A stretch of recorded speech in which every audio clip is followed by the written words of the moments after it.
The stars were dying. Not just metaphorically. Ethra Von stared at the hollowed-out carcass of Virex 9, its light flickering like a candle strangled by wind. A brown dwarf now, gutted by the apex swarm. Once a cradle of civilizations. Now a tomb. That's the fifth system this week, murmured strategist Poljan, voice low and brittle. His 3 eyes fixed on the holodisplay, its surface scarred with red. Sixth, Ethra corrected quietly. Silence pressed in, dense and final. Around the war table, the last council of the United Coalition sat in grim inertia, representatives of fallen worlds, their uniforms threadbare, their faces hollowed by fear and famine. Every transmission from the front had stopped. Every defense grid offline. The apex was no longer approaching. It was consuming. "We are out of fleets," said Admiral Rotha. "Out of planets. Out of time." "No." Ethra's voice cut through like a knife. She stood, shoulders rigid. "We have one option left." Every head turned. Ethra keyed in an override on the table. The display shifted to a sealed archive file. The red glyphs glowed with ancient warning, classified, exiled tier species 001, Earth. "No." Chancellor Miru's hiss echoed. "We agreed, never them." "That agreement was made when we had choices," Ethra replied. "We don't anymore. They're unpredictable. Violent. Primitive. They're survivors," Ethra said flatly. "They adapt. They fight. And they win. Against odds we thought impossible. They're extinct. Haven't been heard from in centuries. We never checked." That landed like a punch. Ethra turned to the room. "We turned our back on them. Quarantined their system. For centuries, we let myth replace intelligence. But humans don't die easy. You know that. Deep down, we all do." Poljan looked away. The silence thickened. "If we break the quarantine," Miru began, "we risk." "We risk what?" Ethra snapped. "Extinction. We're already there." She paused, scanning their faces. "We sent diplomats, weapons, hope, and the apex crushed them all. So now, we send fear. We send a message not just to the apex, but to the universe. That we will unleash the one thing even extinction fears." No one spoke. Ethra pressed her palm against the ancient command rune. It pulsed. Terran protocol activated, the AI intoned. Long-range comms rerouted to Sol system. Awaiting response. Ethra exhaled. "May the stars forgive us." The message had been short. A desperate call across a dying galaxy. Coordinates. Intel.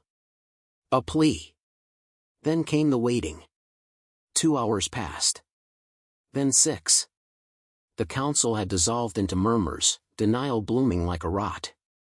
Maybe Earth really was dead. Maybe the apex had gotten there first. Maybe. A crackle broke through the static. A holographic display surged to life, simple, minimal, black and silver. A Terran sigil rotated slowly, a wolf, bearing teeth, eclipsing a globe. Then a voice. Calm. Male. Human. Message received. Stand by. Nothing more. The signal cut. That night, Ethra couldn't sleep. The briefing room was cold the next day. Everyone felt it. Like the temperature had dropped. "We shouldn't have called them," Miru said again. "We've unleashed something we don't understand." "We do understand it," Ethra replied. "That's why we're afraid." Just then, the ship's AI interrupted, unidentified object inbound. No known coalition signature. Stealth profile, Terran origin. Classification, unknown. Ethra stood instantly. Visual. The screen showed it, a single black vessel, angular and silent, no lights, no propulsion trails. It moved like it ignored physics. The Citadel arc scanners couldn't lock onto it. They didn't even know how long it had been there. Then, a direct hail. "This is General Elias Kane, Terran Command. We received your message. You require extermination protocol on Apex-class threat. Terms must be established. No greeting. No protocol." Ethra stepped forward. "General Kane. I'm Commander Ethra Von of the. We know who you are." She swallowed. "We sent intel on the Apex. We hope you'll consider an alliance." "This isn't an alliance. This is containment. You lit the beacon. We respond. Our terms are as follows." Kane spoke with brutal clarity. "Earth wanted everything: strategic star maps, full Apex biological data, access to the outer beacon network, and sovereign clearance to operate without interference. In exchange, they'd erase the Apex." "That's total surrender," Admiral Rotha whispered. "No," Ethra said, voice steady. "That's the price of survival." Miru hissed. "They're using this to gain power." "Let them," Ethra snapped. "Let them have the stars, so long as we have a future." At 0800 cycles, the humans returned. One ship. No fanfare. Ethra watched from the Citadel's observatory as the Terran vessel released a small, blood-red pod. It drifted toward a distant, half-infested moon the Apex had seeded days ago. No life signals, the AI reported. No known weapons. Then the moon collapsed. Not exploded. Not incinerated. Folded inward, space and time curving unnaturally. For a moment, even sound vanished. Then a pulse, a ripple of nothing, swept across the sector.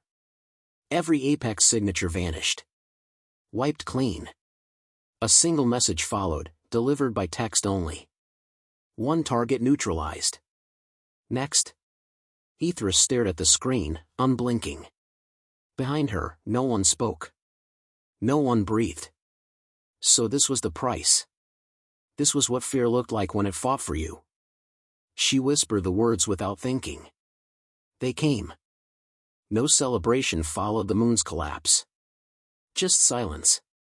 The kind that made your chest feel hollow, like your heart had stepped back in fear. Commander Ethra Von stood alone on the command deck, eyes fixed on the playback. The Apex seed moon had vanished, not in a blast, but in a controlled unraveling. Geometry failed. Light folded. Time skipped. The humans hadn't destroyed it. They had removed it. What did they use? She asked quietly. Strategist Poljan shifted beside her. Unknown. Our sensors couldn't even record it in real time. The data's corrupted. Like it was erased before we could observe it. Ethra didn't answer. There was nothing to say. Later that cycle, a second Terran transmission arrived. No audio. Just coordinates and instructions. The humans were setting up a forward base on the wreckage of Aeron 3, a former mining planet now stripped by Apex harvesters. The message ended with a chillingly simple directive. Send liaison. Single delegate. Armed escorts will be treated as hostile. No bluff. No pretense of diplomacy. They don't want partners, Mira muttered. They want obedience. They want results, Ethra replied. She prepped the next morning. Wore no weapons, no insignia. Just a neutral flight suit and a breathing rig. The shuttle's silence felt heavier than the war ever had. As the ship descended onto Aeron 3's jagged surface, her fingers tightened on the harness. Then she saw them. Humans. They didn't look like monsters. That made it worse. 10 soldiers stood in formation as her shuttle landed. Black armor, matte finish, faceless helmets. One stepped forward, taller than she expected. Lean, but radiating something beyond physical presence. He removed his helmet. Sharp features. Steel gray eyes. A soldier's face. General Elias Kane. Commander Von, he said. Welcome to the ground. She stepped forward, wary. This planet was declared lost. Kane's gaze swept the wasteland. We prefer the term available. Ithra tried to read him. There was no arrogance in his tone, only efficiency. A mind that calculated faster than emotion could catch up. We need to talk, she said. We're already moving. They walked through what used to be a city. Apex structures still loomed, twisted towers, sinew-wrapped pylons, hive growths pulsing with dead electricity. Human teams moved among the debris like predators in enemy territory. Quiet. Surgical. You didn't come with ships, Ithra said. We don't send ships where we don't need to stay.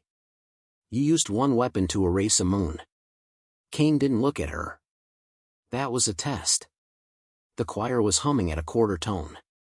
She frowned. Choir. You don't need to understand it. Just point us to where it sings next. You're treating this like extermination, she said. Kane stopped. Turned to face her. It is extermination. Your coalition spent decades calling it a war. That's why you lost. You treated the Apex like an enemy. We treat them like an infestation.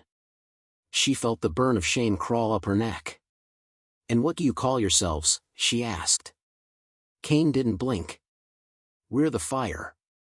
The tour ended in a subterranean bunker, carved from Apex bone and reinforced with Terran alloys. Human engineers had transformed horror into machinery in less than a cycle. They stood before a vertical stasis field.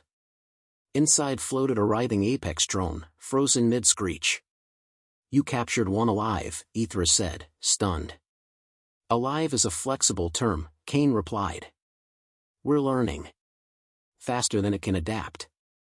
Ithra's voice lowered. We sent you data. Biology. Patterns. Are you going to share what you learn? No.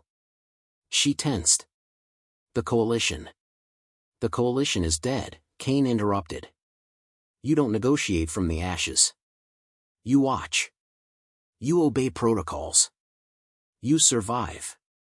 Ithra's hands balled into fists. That's not how alliances work. You didn't call us for an alliance, Kane said, stepping closer. You called us because you were afraid. You still are. She stared up at him. Her voice dropped to a whisper. I'm afraid of what you are. Not what you fight. Kane's reply came without hesitation. Good. The next day, Earth's campaign began. No fanfare. No rallying cries. Just precision strikes, one after another. They called them singers. Red pod drones that deployed mid-atmosphere and sang in quantum frequencies. Apex hives collapsed in seconds. Not destroyed, unwritten. Every trace of their structure, their code, their essence vanished. Ithra watched one strike in real time. A transmission tower on Velis 5, previously lost to the swarm, blinked back online. Not scorched. Not broken. Just empty. Any Apex trace? She asked the sensor tech. He stared at the monitor, pale. It's like they were never there. But it wasn't just the weapons. It was the soldiers. Terran ground units didn't march. They stalked. Apex drones fled before contact. Whole nests self-terminated at the first human signal. Something deep inside the Apex knew this species could not be consumed. And the humans never lingered. No colonizing. No looting. Just execution and departure. Still, the coalition delegates were uneasy. This is genocide, Chancellor Miru argued. We're witnessing annihilation beyond war. Ithra finally snapped. We gave peace a chance. It was devoured. Now we give war to something that can't be devoured. No one argued again. On the fourth day, Kane summoned her. They met alone in the war chamber above the surface. Dust storms roared beyond the transparent alloy dome. You asked me once what we call ourselves, Kane said. She nodded. We call ourselves Threshold. Because what we are, is the line. She frowned. Between what? He looked down at the table, dozens of systems, some marked red, some black. Between extinction and survival. Between monsters and what comes after monsters. Ithra stared at the map. And when the apex is gone? Kane looked at her, eyes unreadable. Then we go home. If we still have one. Back on the Citadel, the delegates met in private. They're not saving us, Poljan said. No, Ithra agreed. They're saving what's left. And after? Ithra didn't answer. But deep inside, she knew. The humans would end the war. And after that, they might end something else. The apex overmind shifted. Not physically, its mass spanned star systems, but mentally, subtly. It had felt nothing in eons. Now, something moved in the static. An anomaly in the pattern. Resistance, not from evolution, but eradication. A presence. It wasn't prey. It was predator. Ithra Von watched the final strike unfold from the Citadel's war deck. The last major hive was nestled in the Oria's rift, guarded by swarms thicker than planetary rings. For cycles, coalition fleets had died trying to breach it. Humanity didn't breach it. They bypassed it. No battles. No siege. The choir sang once. A flash. A bend in space. And the hive was gone. Not destroyed, again. Just erased. The rift spun silent and empty. Target neutralized, came the Terran message. Just another line in a long list of dead gods. She descended to the surface the next day. Protocols had changed. Terran command now allowed limited observers. Ithra was the first non-human to step into an active war zone beside them. She saw the aftermath firsthand. Ash. Bone. No blood. Nothing organic remained. Not even dust. General Kane met her among the ruins, his armor darkened by ash. His voice was calm, tired. It's done, he said. She looked around. You mean this hive? He shook his head. All of them. Ithra blinked. You're sure? Kane nodded. The apex overmind was connected. Kill one node, and it reforms. Kill the nexus, and the structure collapses. We didn't just kill the swarm. We starved it. Ithra exhaled, her knees buckling slightly under the weight of the truth. It was over. Back aboard the Citadel, chaos reigned, not from war, but disbelief. Reports poured in, the apex were retreating into silence. No pulses, no reinforcements. Dead sectors stayed dead. Entire regions once considered no-go zones were suddenly quiet. The swarm was finished. And humanity had done it in less than a standard week. But the celebration never came. Because every coalition world now had Terran ships in orbit. Watching. Waiting. Ithra stood again before the coalition council, such as it was. Chancellor Miru hadn't shown up. Rumors said he fled to the fringe. Others whispered Earth let him. Humanity has fulfilled their promise, Ithra said. We are alive because of them. Poljan looked wary. And what are we now? Kane's voice answered from the back of the chamber. Your witnesses. Everyone turned. The Terran general entered without ceremony. No guards. No weapons. Just presence. You called us, he said. We answered. The war is over. Ithra could feel what came next before he even said it. So is your sovereignty. Murmurs rose instantly, outrage, fear. We're not here to rule, Kane said. We're here to prevent relapse. You built an empire. It failed. You buried your monsters. Then you begged them to save you. So now we stand above. Not as kings. As keepers. Poljan stood, jaw clenched. What gives you that right? Kane met his eyes. You did. The moment you called us. That night, Ithra sat alone in her quarters. The stars outside were brighter. No more interference. The void was clean now. but the silence was heavier than it had ever been. She reviewed the casualty logs. Human losses were minimal, by design. They didn't fight for territory.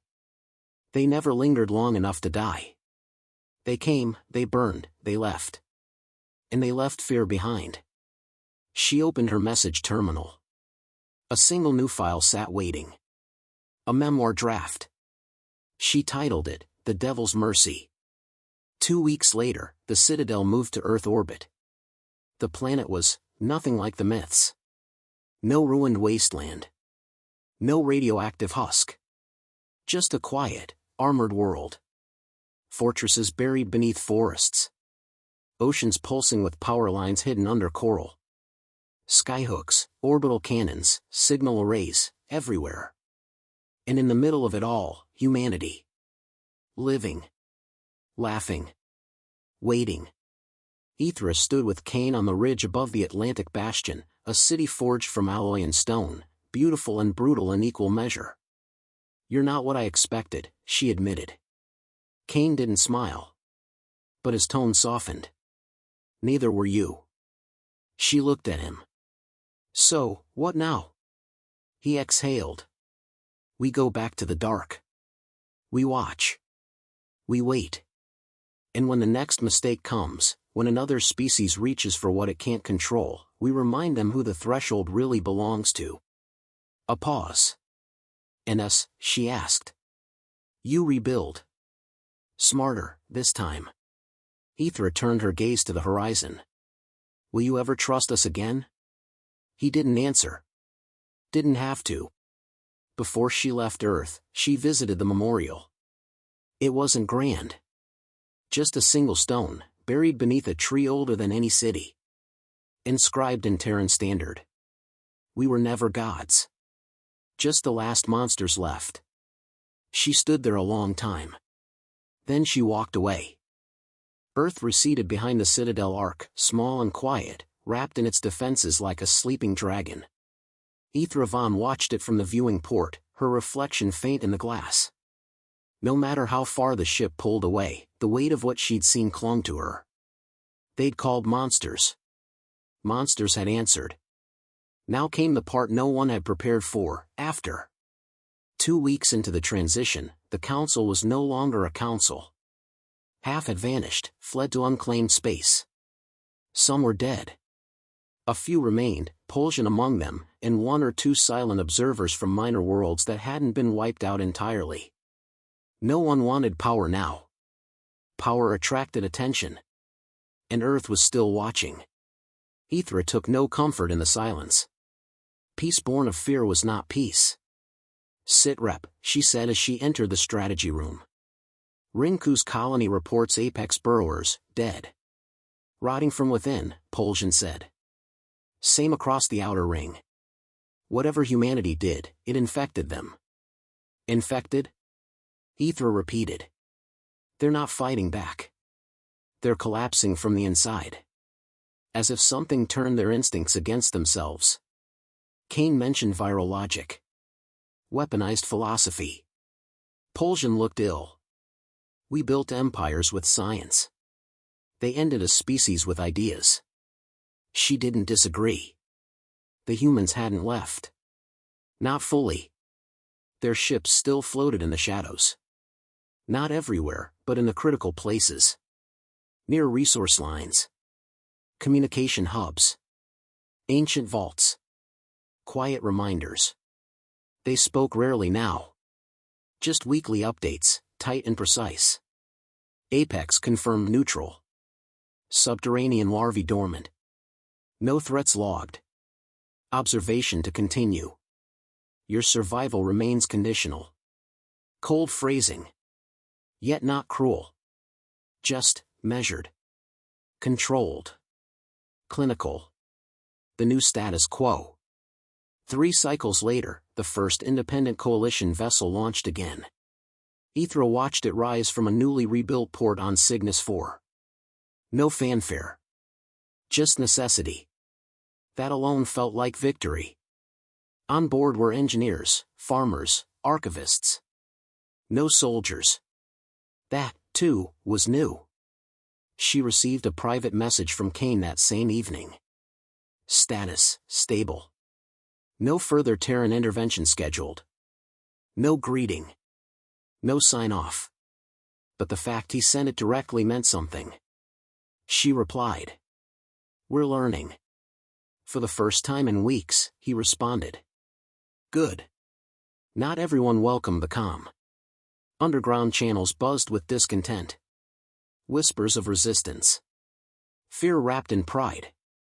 Some species, once dominant, struggled with the leash they'd asked for. "We can't let them remain above us forever," one former admiral said in an intercepted transmission. "We just needed them for the fight. Now they're guards." Ethra forwarded the file to Earth herself. The response was instant. Noted. 3 days later, the admiral disappeared. No trace.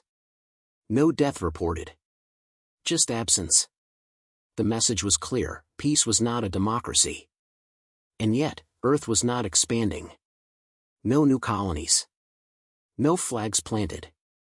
No territorial demands. They enforced, but didn't claim. Ethra met with one of their shadow envoys on the neutral moon of Cell 3. He didn't give a name. Just data. Coordinated removal of remaining apex fragments. Shared in silence. No conversation unless needed. As he stood to leave, she asked the question that had haunted her. "Why don't you rule us?" He stopped. Glanced back. "We've done that before. It never ends well. Not for you. Not for us." Then he left. Time passed. And something strange happened. The galaxy didn't collapse. It rebalanced. The minor systems stepped forward, their people focused not on rebuilding power, but stability. Trade resumed. Communications stabilized. Borders became suggestions, not threats. Fear of humanity didn't unite them. What did, was the knowledge of what came next if they failed again. It wasn't just Earth above them. It was judgment. Ethra found herself becoming something she never thought she'd be: a historian. She compiled records, oral accounts, tactical breakdowns, all centered around one idea: what happens when desperation calls down a nightmare. Her book The Devil's Mercy circulated faster than she expected. Some called it propaganda. Others called it a warning. But many simply called it truth. She returned to Earth once, invited to a classified summit. No public travel logs. No announcements. The planet remained unchanged. Still wild. Still fortified. She met Kane in a black tower overlooking a green valley untouched by war. No guards. No weapons. He looked tired. Older, somehow. "You still watching us?" she asked. "Always." She paused. "Will there ever come a time you stop?" He looked at the horizon. "That depends on you." "I think we're trying," she said. "I know."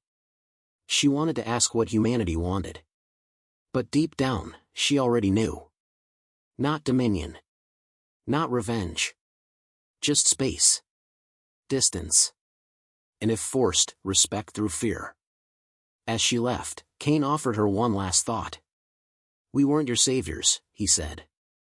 "I know. We were your lesson." She nodded once. Understood. Back aboard the Citadel, Ethra stood again at the viewing glass. Earth was gone from sight, replaced by a canvas of stars, uncertain, vast, dangerous. But now, the galaxy knew what it hadn't before. There were things worse than extinction. And sometimes, they answered when you called.